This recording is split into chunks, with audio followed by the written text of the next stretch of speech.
parachuted in here without having spent much time in Iowa, and one of the things that I learned is if you're going to be successful in Iowa, you need to come here often, and you need to spend a lot of time here.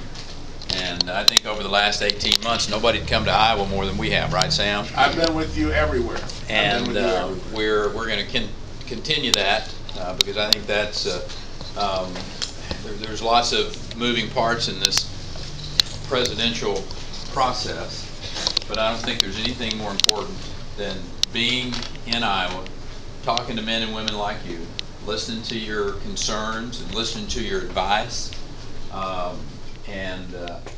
Over the 14 years that I had the great privilege of being the Chief Executive Officer of the 12th largest economy in the world.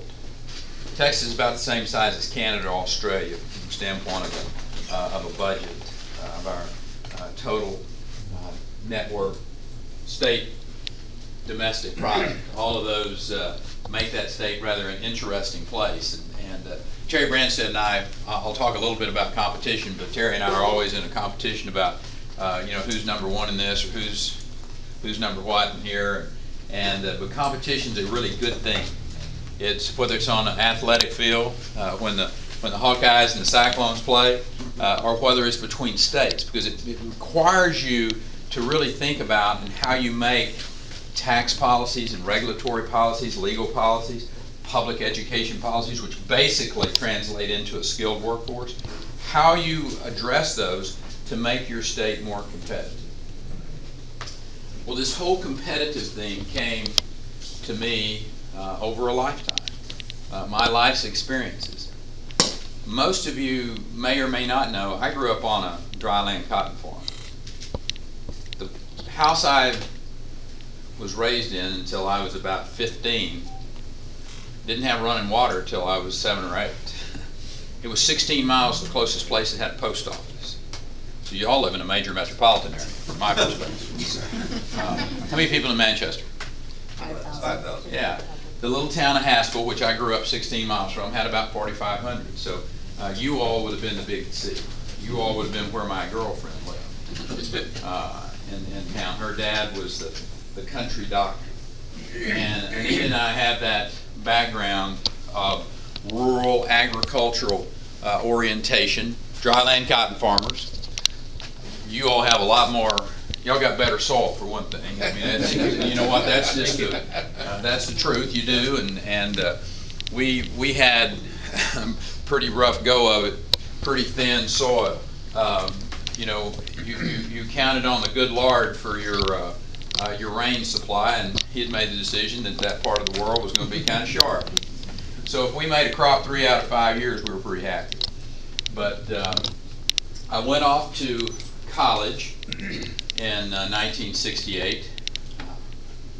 During the height of the Vietnam War, I went to school at Texas A&M University, which was just making this transition from all male, all military into a co-educational, non-compulsory Corps of Cadets, land-grant university. Today, one of the largest land-grant, well, one of the largest public institutions in America. We got over 60,000 kids there. When I went, it was substantially smaller than that, and very few female students. It was mostly male, but I got a degree in agriculture. Matter of fact, I'm pretty sure on the debate stage, I'm going to be the only person who's got an agriculture degree, and I can promise you I got more time in a John Deere tractor seat than anybody on the stage. I understand that. I know what you go through. I know the challenges that you go through in preparing that land. I know the challenges you go through making enough money to be able to pay for the equipment. I know for the challenges you go through today in particular with this overbearing federal government and its regulatory climate, the EPA, for instance, and what it does to all of you, not just the farmer over there, but every one of you pay for this. You realize that in today's world, the average family, it costs you $15,000 a year just in regulations at the federal level. There's a reason people are a little pessimistic about what's going on in the world today, because they know that it just, they work hard, they try to keep as much of what they can, and it's just a struggle, it's a challenge. they reported the other night that there were over 90 million people either out of the workforce in some form or fashion. I mean, that's just a stunning number when we think about it. And there's a little pessimism out there in the world about, we know we can do better. And we have a president of the United States that seems to say that 2% growth is okay, that somehow or another that's the new normal. Well, I don't believe it has to be that way. Matter of fact, I know it doesn't have to be that way. And I know it doesn't have to be that way because of my life's experiences that I've had, particularly in the last 14 years as being the Chief Executive Officer of the state of Texas. When I got out of the Air Force in 1977, I moved back home and farmed with my dad. And then I decided to get involved and continue a public service role, and I ran and was successful and became a state house member. And then I was the agriculture. I was your Bill Northey. He's a great man, by the way. Bill and I were together last night. And so I made the decision that my avocation was also going to be my vocation.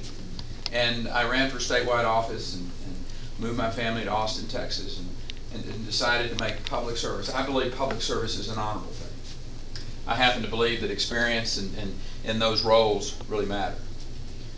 As we stand up in front of the American people and say, I hope you will look at me and choose me to lead this country.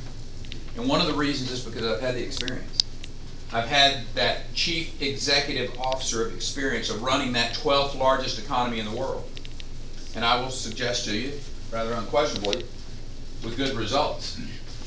From the end of '07, when that recession started, the worst recession we've had in this country since the Great Depression.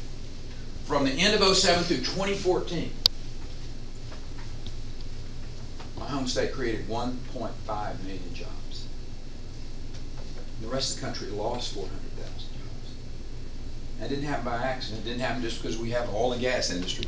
And we do, and we're proud of it, and it was helpful. But we became the #1 high-tech exporting state in the nation during that same period of time. We moved from 27th in the nation in high school graduation rates to the second highest high school graduation rates. I want you to think about that just a second and why that's so important.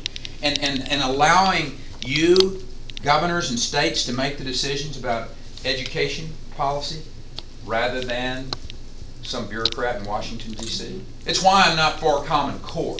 It's because I've seen what can happen if you're freed from that one-size-fits-all mentality. What we did, Senator, is we put incentive pay, largest incentive pay program in America, into place in the early 2000s in our state. We expanded our charter schools by a substantial margin. We started testing our children at an early age, in the 4th and 8th grade, math and reading. And it really makes common sense. If they're having problems in those two areas, you could intervene early and get them back on track. So we went from 27th to second highest in a decade. And that's a pretty monumental shift. Matter of fact, if you're Hispanic or African American, you have the highest high school graduation rates in America. That's a pretty powerful message to a family. That not only are we going to let you keep more of your money because of the tax policies that we put in place, we're also going to